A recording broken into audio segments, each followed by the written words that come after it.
They were very mean and unfair to us. It was not nice. Calling Hef a dirty old man. That offends me. Hello, everyone. I'm so glad you're here. We're coming down hard today on society and those that influence it. In this More Girls Next Door recap, we'll revisit episode 12, I'll Take Manhattan, where the girls in Hef traverse NYC, promoting their upcoming Playboy cover issue. You just stay right where you are. November 13th, 2005 is the date episode 12 of The Girls Next Door aired. Shall we crack open the Y2K vault and see what else happened in 05? Our historical reference for today, Tom Cruise jumps up and melts down on Oprah's couch. I remember this. The world thought Cruisey was loony. Heck, many people still think so, due to his connection to a certain organization I won't mention. But it's interesting, I feel differently about the viral talk show moment now than I did witnessing it live 20 years ago. Yes, I said live. Shh, I'm old. As the Pointer Sisters demanded, jump for my love. Oh my gosh, I'm old. That's exactly what Tom did. Drunk in puppy love with Katie Holmes and intoxicated with new relationship energy, Tom Cruise quite literally got the zoomies on Oprah's set. Maybe I'm the loony one these days, but the next man who gets as excited about me as Tom was about Katie, he'll probably get the benefit of the doubt. Now, it's only tradition. I'm gonna need to ask you to kick off your candies, hang up your trucker hat, and silence your sidekicks. Let's get into I'll Take Manhattan. Dreams were realized when Holly, Bridget, and Kendra's nude pictorial made the cover of Playboy magazine. Little did they know the honor came with more responsibility than just deciding on black or white satin sheets. We are going to New York to promote our November issue of Playboy. We're doing so much press, and we're going to be on The View. Perfect. I am so excited to go to New York. I've never been there. I hope within those 2 days I could see a lot. Like the Statue of Liberty, freaking,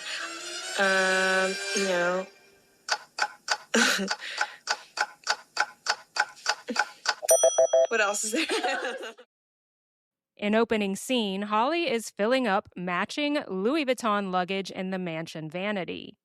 She tells us the girls in Hef will travel to New York to promote their upcoming November issue. In Bridget's room, she discusses the importance of preparing for travel ahead of time so she doesn't get overwhelmed. As she clicks closed the latches of a hot pink hard-shell suitcase, she mentions the daytime talk show The View as one of the press outlets on their schedule. Cut to Kendra, who is operating under a wildly different packing philosophy: chaos. Kneeling on the stained carpet in her bedroom, surrounded by piles of stuff, she flings a bunch of shoes into a pink and brown bag. This will be her first visit to New York. Because Hef is joining them, this is not a middle seat on a Southwest 727 with complimentary peanuts. No. Hef is a little high maintenance when it comes to travel. You know, we always take a private jet, which is fine with me. The staff has to stock it with all kinds of snacks and food that he might want. This is first class in the most literal sense. So Guy and Brian from Mansion Guest Services are also packing. One stocks coolers for the private jet, Jack Daniels, whiskey glasses, ice cream sandwiches, coffee creamer, while the other zips identical Armani suits into HMH monogrammed garment bags. Before departure, Holly and Bridget have tender goodbye moments with their pets. Meanwhile, Butler Bryant checks on Kendra, whose room has somehow deteriorated further. She's crawling on the floor, searching under her bed for a missing shoe. Bryant gently nudges her toward punctuality. Finally, the crew piles into a limousine. Now, I know I've forgotten something. Me too. I'm sure. I brought my whole room. Well, I'm taking along whatever really matters. Aww. Your briefcase? And in the next clip, an aircraft takes off into the sunrise. I previously joked they wouldn't be flying a 727, but turns out they might actually be flying a private 727. This is not a cutesy little jet. This is a flying hotel with hallways and bedrooms. If turbulence hits, you could probably just walk to the part of the plane that hasn't reached it yet. Upon landing, 2 limousines wait on the tarmac. The girls take one to sightsee.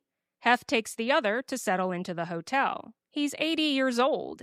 He's circled the globe several times. These are not his prime years for scaling the Statue of Liberty's crown for cardio.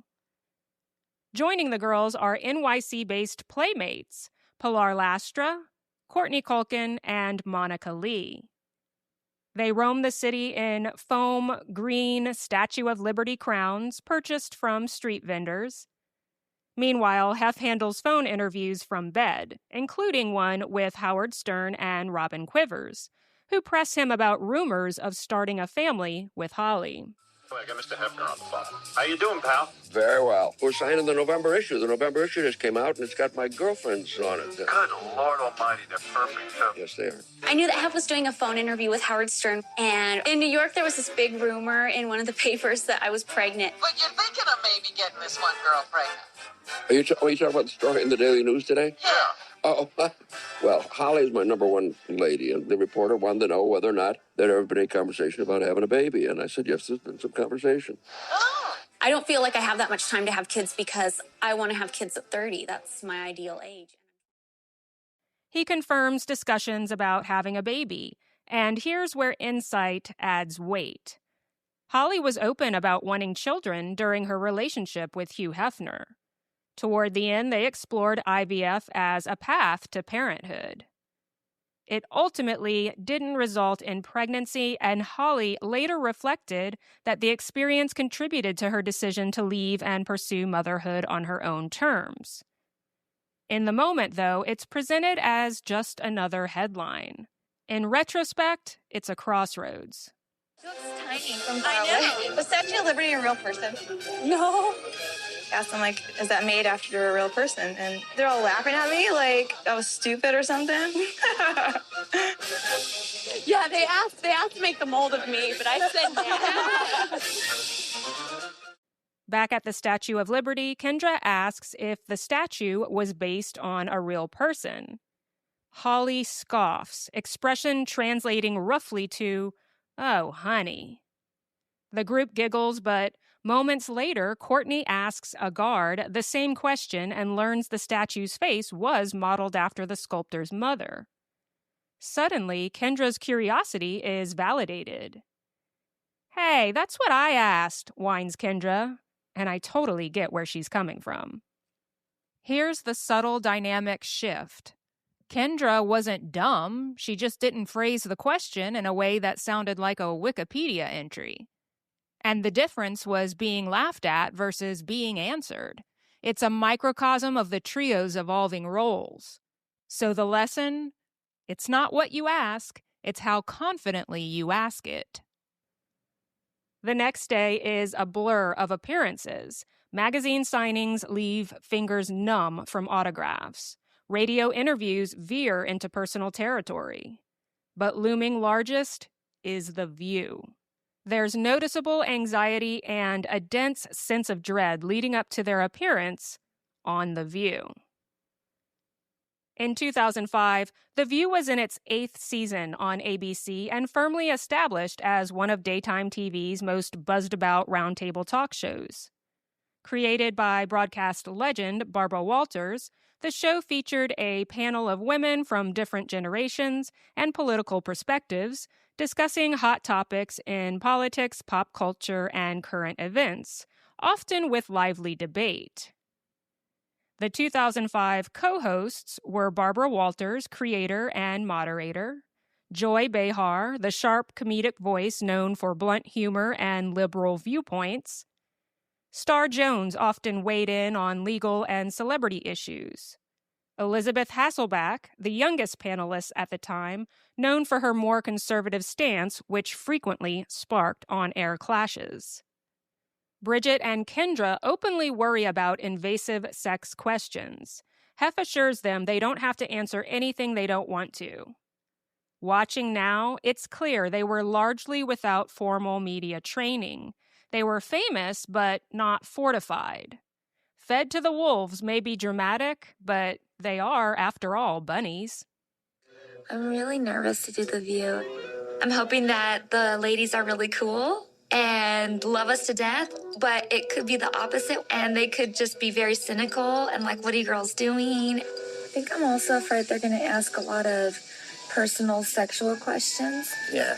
And it's not that I'm afraid to talk about that kind of stuff, but I think it's inappropriate and rude, because I feel like if Katie Holmes went on there, they wouldn't ask her how Tom is in bed. Like if it was universal.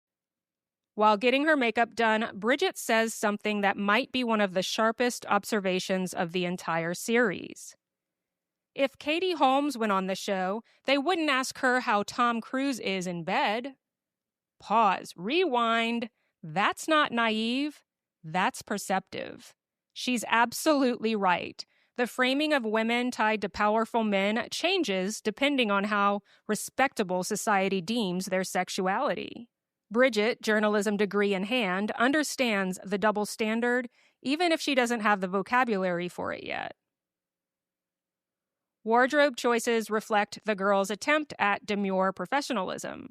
Holly wears a muted gray miniskirt suit. Bridget opts for a green three-quarter sleeve blouse and classic black pencil skirt. Kendra appears in crisp white pedal pushers and a baby blue chiffon camisole, arguably her most corporate-coded look to date. I was so nervous about doing the view. I don't really know what I expected. When we got backstage, I was so excited to meet Barbara Walters, especially since broadcast journalism is my major. And I was a little bit disappointed. I was like, oh, I'm Bridget. It's so nice to meet you. And she was like, and you are? I don't really want to go on a show who isn't positive about what we're doing. So we'll see. On set, an oversized armchair is flanked by smaller chairs. When they enter, Hef and Holly take the main cushion. Bridget and Kendra perch on the arm and back. Visually, they are compacted into a spectacle. The questioning begins immediately. Does anybody have real breasts? Barbara wastes no time. Bridget raises her hand. I do. And the audience cheers. Elizabeth asks, is this how you sit at home? Referencing their proximity. Sometimes, Holly answers lightly. You can almost feel the comebacks forming 15 minutes too late, the universal curse of intelligent women everywhere. Seriously, I wish I could have been in her ear so she could have clapped back. No, Hef can afford furniture sets that accommodate us comfortably, I would have told her. Then Barbara presses Hef. Do you have sex with all three of these beautiful women? Monday, Wednesday, Friday? How does it work? There's a beat, a long one. Holly steps in with a little more often than that, loyal and composed. With you, but what about the other women? Barbara pushes. I don't speak for them, Holly replies. Turning to Hef, Barbara probes. Well, you can speak. He pauses, looks at her, and barks. Arf! It's witty, it buys a laugh, but it doesn't end the line of questioning. Hef ultimately confirms sexual relationships, comparing it to a man dating multiple women, just more transparent. And here's the uncomfortable truth. The structure was unconventional, but the behavior wasn't unprecedented. The difference was visibility. Barbara moves on, but not gently. No jealousy, as long as you have a pretty house and you go out and have fun? We're icing on the cake, Bridget answers diplomatically, although it reads rehearsed. Watching it now, it's hard not to feel the imbalance. This wasn't just tough journalism, it often veered into moral cross-examination. the girls were asked to justify their existence in ways male celebrities rarely were. It's fascinating and a little painful. A room full of accomplished women interrogating younger women about their sexuality under the banner of empowerment. Literal woman-on-woman crime. About it ahead of time, that leaving there, I felt so relieved, and I thought, okay, it wasn't so bad. But then when I got home, I started reading the emails from just fans and people, and everyone felt that they were very mean and unfair to us. So bad that I don't even want to watch the footage. And yet, this was 2005. Pre-social media literacy, pre-PR rebrand culture, pre-media training for influencers. They were figuring it out in real time, in heels and on live television. The satin sheets were easy. Daytime TV, that was the real bitch. Next scene, a venue called Frederick's hosts a private party for Playboy and to promote the girls' cover issue. Christy Hefner, CEO of Playboy and Hef's daughter, makes an appearance and delivers a speech praising her father's legacy and acknowledges the girls for their role in the brand's renewed buzz and growing popularity. It's actually a great pleasure to welcome the girls and my father here. And what I want to say, for those of you who haven't seen the show, is that this show is successful because of the extraordinary personalities of these three women. We couldn't be more pleased that you are a part of the Playboy family. And you can't help but clock the symbolism. The heiress of the empire, publicly validating the women who have become its modern-day marketing engine. After the awkwardness on The View, this moment feels redemptive, polished, approved, stamped with the official bunny seal. But before they can fully soak it in, before Bridget can mentally scrapbook it, before Holly can overanalyze it, before Kendra can rate it, they're all hustled back into a limo and rushed to catch their private 727 home to the mansion. Because in true Girls Next Door fashion, there's no time to process, just glam, go, repeat. On the flight back, we get the final reflections. Kendra gives her first trip to New York an enthusiastic A+. It was awesome. Simple, efficient, graded like a pop quiz. Holly shares how impressed she was by the party and Christy's speech. You can tell external validation matters to her. It's not just about posing, it's about positioning. And Bridget, ever the sentimentalist, says the trip felt too short. There was more to see, more to do. She was honored to sign autographs, proof that people showed up because of them. And that's the quiet theme of the episode, isn't it? New York didn't just host them, it confirmed them. From morning show scrutiny to corporate praise, from luggage packing anxiety to private jet departures, this episode captures the strange duality of their world, fantasy and business, glamour and branding, girlfriends and global promotion. They left the mansion as reality stars promoting a cover. They returned as faces of a franchise. And whether they fully understood it or not, the machine was only getting bigger. As we continue these more Girl Next Door episodes and recaps, we'll see what happens when the fantasy bubble stretches even further. Can it hold, or when will it pop? I hope you'll stay with me. Guys, take a moment to rate, review, or share and like this podcast. Subscribe if you can. I love you guys. I'll see you next time. On the bricks.